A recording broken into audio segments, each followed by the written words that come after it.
I'm a token in more than one way. Subway token being one.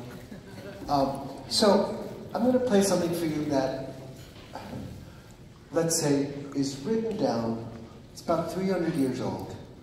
And you can get the music, you could do the same thing, and it's pretty much always the same. And I'm going to play it without interpretation, because my friend here, Douglas, is very interested in what does a person interpreting something do to something that's written down.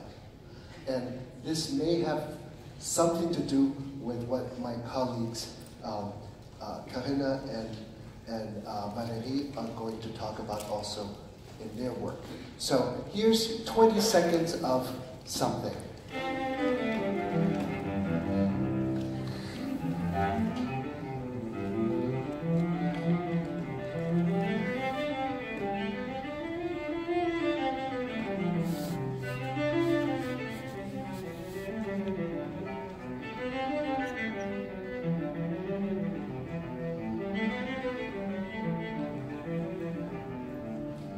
So this is something that you might get if you go to a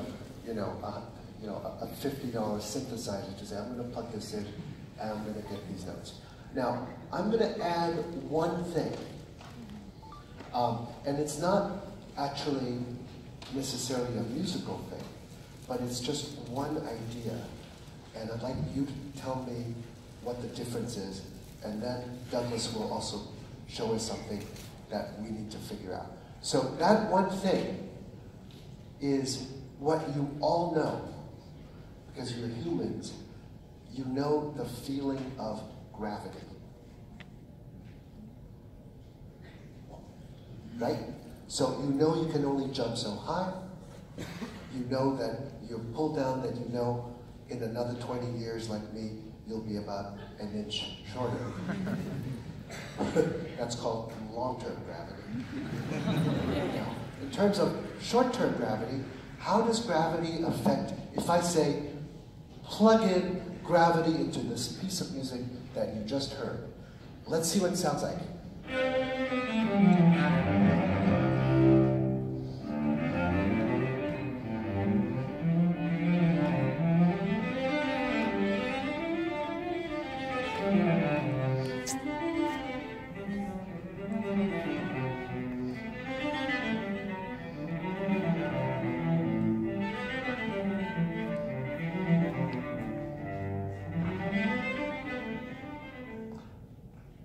What's different? Anybody?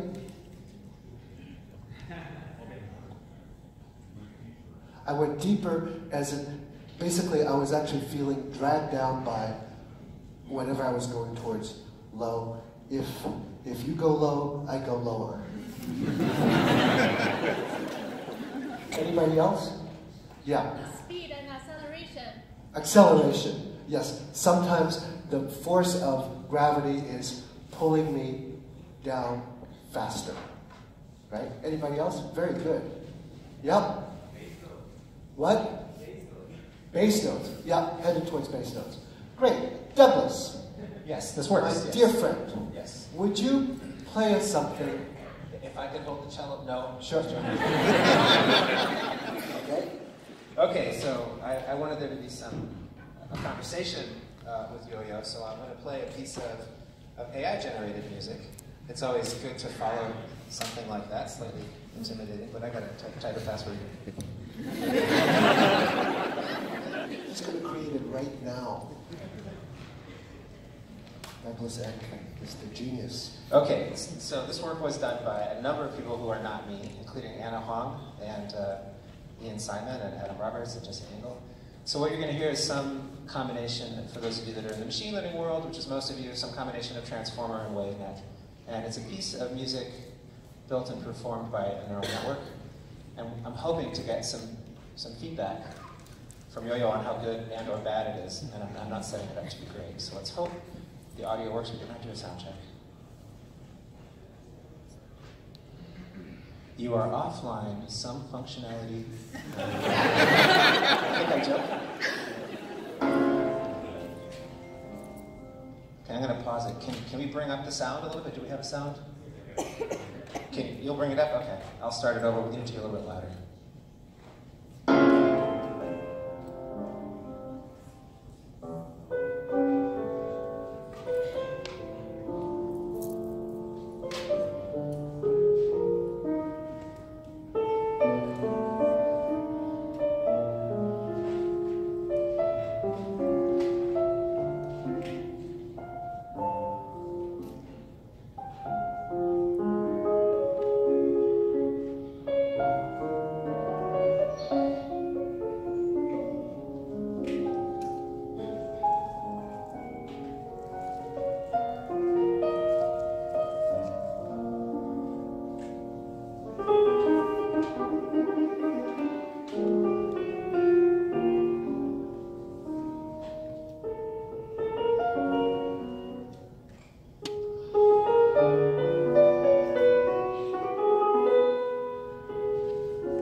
Of my career so far. So notice, Douglas did it. Look, Ma, no hands. That's amazing. Do you have, bravo. I would like to ask, Valérie, you used to play cello, and you listen to these, what do you think of it? What's your response? Dog speaks? Yeah. What I think of it?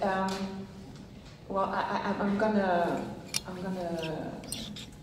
say the same thing that you said to us. Like, just behind, thinking about the people behind you are behind the cello.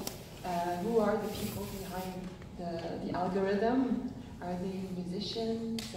What kind of data did they use? Are they interprets like you are? What do you think? Well, I think definitely you could tell from some of the chord progressions that this person, well, first of all, is a pianist, or whoever is creating the algorithm knows piano playing, is probably a classical pianist, but is interested in jazz. This is true. Right? Because you could hear that in the progressions, and she's obviously, now I know it's a she, but it's a person who knows a number of different styles. So I suspect that she knows 12-tone music, she knows Schoenberg, she probably knows some Debussy. Is Anna out here somewhere? I'm not sure. Because this was announced late.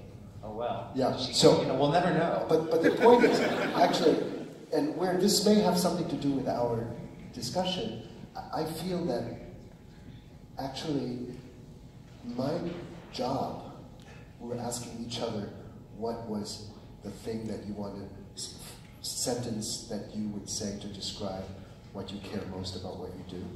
And I think if I had to describe what I'm always interested in is to figure out who did it and why. In anything. So it's, for me, it's really interesting to hear a piece of music, whether it's, machine learning, deep learning, or a person. Well, I want to know the combination there of who created and why. Was it done to prove something? Was it done for fun? Was it done for just understanding?